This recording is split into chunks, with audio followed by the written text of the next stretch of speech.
डर र रहस्यको दुनियाँमा स्वागत छ। हरर स्टोरिज एनपीमा यहाँ तपाईँले सुन्नुहुनेछ नेपाल र विश्वभरका सबैभन्दा डरलाग्दा, रहस्यमय र रौंगटे खडा गराउने कथाहरू। प्रत्येक कथाले तपाईँलाई अन्धकारको त्यो संसारमा लैजानेछ जहाँ डर, आत्मा र अनौठा घटनाहरू लुकेका छन्। यदि तपाईँलाई डरलाग्दा कथाहरू मन पर्छ भने हाम्रो च्यानल सब्स्क्राइब गर्न नबिर्सनुहोस्, किनकि यहाँ हरेक कथा तपाईको निद्रा हराउन सक्छ। आली घाटी की आखिरी सवारी। रात के ठीक 12:15 हो रहे थे।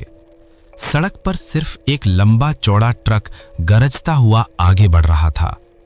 उस ट्रक को चला रहा था रघुवीर सिंह, लगभग 40 साल का अनुभवी लॉरी ड्राइवर। 20 साल से वो भारत नेपाल बॉर्डर की सड़कों पर माल ढोता आ रहा था। उस रात उसे सामान लेकर पहाड़ी रास्ते से गुजरना था, एक ऐसा रास्ता जिसे लोग काली घाटी के नाम से जानते थे। काली घाटी, जहां अक्सर रात में हादसे होते थे, जहां मोबाइल नेटवर्क गायब हो जाता था, जहां लोग कहते थे कोई अनदेखी ताकत रहती है। रघुवीर इन सब बातों पर विश्वास नहीं करता था। वो हमेशा कहता, भूत प्रेत कुछ नहीं होता, सब मन का वहम है। उसके साथ उसका हेल्पर था चोटू, उम्र मुश्किल से 19 साल, भोला भाला लड़का पर अंधविश्वास में विश्वास रखने वाला। जैसे ही ट्रक घाटी के मोड़ पर पहुंचा, चोटू ने धीरे से कहा, भैया यही है काली घाटी। लोग कहते हैं यहां रात में कोई औरत सड़क पर खड़ी मिलती है।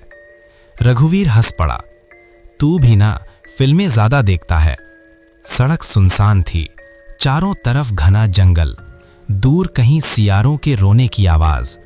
अचानक ट्रक की हेडलाइट के सामने एक सफेद साड़ी पहने औरत खड़ी दिखाई दी। चोटू चीख पड़ा, भैया वो देखो। रघुवीर ने तुरंत ब्रेक लगाया। ट्रक चीखती आवाज के साथ रुक गया। औरत बिल्कुल बीच सड़क पर खड़ी थी, चेहरा बालों से ढका हुआ, पैर जमीन को छू नहीं रहे थे। रघुवीर ने हिम्मत जुटाई, ट्रक से उतरकर बोला, अरे बहन जी, रात के इस समय यहां क्या कर रही हो? औरत ने धीरे धीरे चेहरा ऊपर उठाया। उसकी आंखें पूरी तरह सफेद थीं। वो बोली, मुझे घर छोड़ दो। उसकी आवाज अजीब थी, जैसे कई आवाजें एक साथ बोल रही हों। चोटू डर से कांप रहा था। भैया इसे मत बैठाओ, ये इंसान नहीं है। पर रघुवीर ने सोचा, कोई गरीब औरत होगी, मदद करनी चाहिए। उसने उसे ट्रक में बैठा लिया। औरत पीछे की सीट पर चुपचाप बैठ गई। ट्रक फिर से चल पड़ा। कुछ ही मिनटों बाद ट्रक के अंदर अजीब ठंडक फैलने लगी।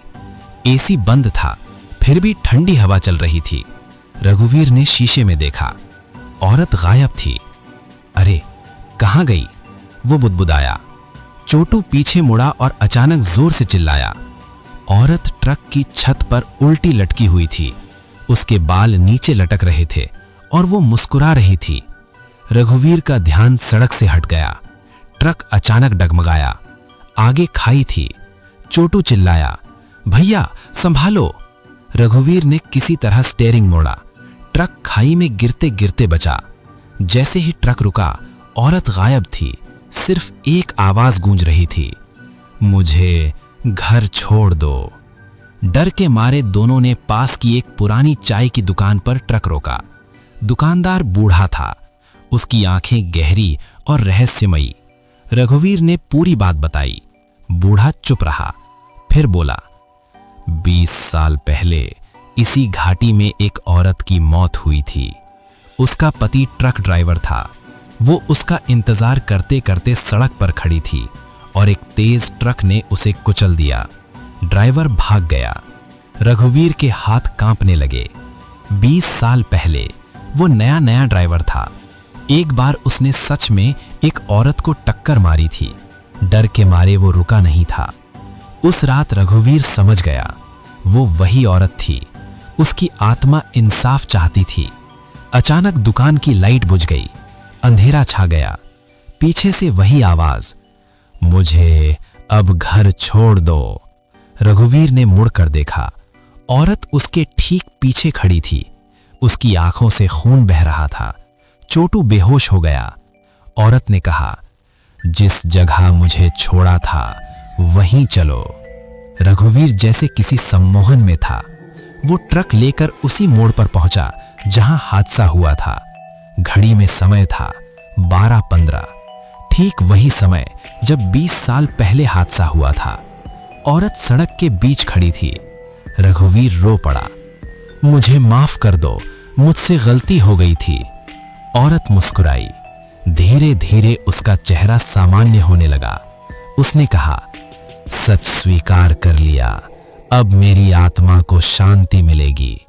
अचानक तेज हवा चली और वो गायब हो गई। सुबह पुलिस को सड़क किनारे ट्रक मिला। चोटू होश में था। रघुवीर स्टीयरिंग पर झुका हुआ था।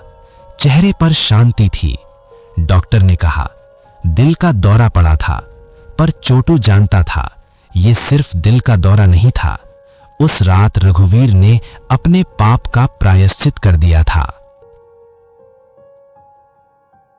काली रात का जानवर, एक सच्ची घटना। रात के 11:55 हो रहे थे। हाईवे लगभग खाली था। आसमान में बादल छाए हुए थे। कभी कभी बिजली चमकती